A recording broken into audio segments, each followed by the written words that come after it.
Herkese günaydın. Haftaya dolarla başlıyoruz.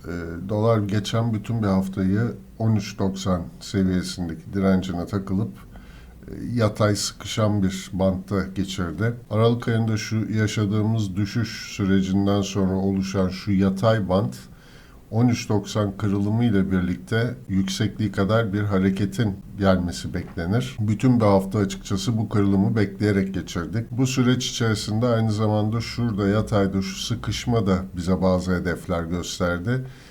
Bu da yukarıda gene 13.90 kırıldığında ilk hedef olarak 15 liralara doğru bir hareketin geleceğini öngörmemizi sağladı. Fakat tabii bu kırılım illa yukarıya olacak diye bir kural yok. Bu bölgede bir çift tepe oluşur ise aşağıda 12.75 desteğinin kırılmasıyla 11.60'lara kadar bir geri çekilme ve bu bölgenin de alımlar için çok uygun bir bölge olduğunu geçen hafta konuşmuştuk. Açıkçası bu haftada aynı süreci takip etmeye devam edeceğiz. Yukarıda 13.90 geçildiği şu takdirde öncelikle 15, arkasından da 17 lira doğru bir yükseliş gelecektir. Yalnız şuradaki bu 17 Aralık tarihindeki oluşan şu mum bize aynı zamanda 16-15, 16-92 aralığında da bir direnç olduğunu gösteriyor. Yani bu bölgeyi yakından takip etmemiz gerekir. 13.90 kırılıp yukarıda da 15-22'nin üstündeki hareketleri gördüğümüz zaman İlla bu seviyeye gelecek diye bir kural yoktur. Teknik analizin şuradaki şu fiyat hareketlerinin bize söylediği olası hedeflerdir bunlar. Dolayısıyla bunu bir yatırım tavsiyesi olarak almayın lütfen. Aynı zamanda bu hafta aşağıda destek olarak çalışacak bölgeleri de belirlememiz gerekiyor. Bu da şu yatay hareket sürecinde oluşan ilk destek bölgemiz 13.52-13.45 bölgesi. Bunun aşağıya kırılması 13.32-13.25 bölgesini hedef alacaktır. Açıkçası 13.25'lere kadar olan sarkmaları, satışları ben problem etmem. Yani şu grafiklerdeki görünümü değiştirmez. Ancak aşağıda 12.75'in kırılması demek şu 15'e gitmesini beklediğimiz hareketin aşağıya yönlü evrildiğini ve 11.60'lara kadar bir düşüş yaşanabileceğini bize gösterecek. Bu da benim için şu bölge alım için çok uygun bir bölge olur. 11.60'ın altında yalnız stop olmak şartıyla, çünkü bu bölgenin de kırılması 10.30'ları tekrardan gündeme getirebilir.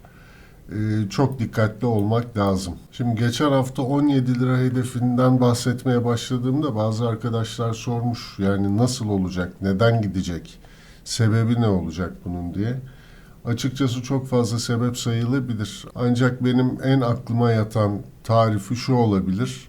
Yani hükümet neden 17 lira gitmesine izin verecek? 14 lira kırılıp 18 lira gidildiği süreç içerisinde çok fazla insan dolar aldı, dolarize oldu ve bu insanların hiç satmaya fırsatı olmadı.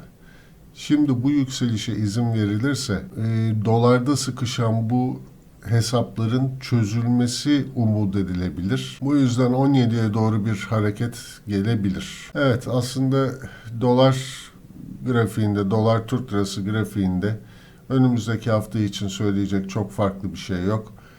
Seviyelerimiz aynı. Bu seviyeleri takip etmeye devam edeceğiz.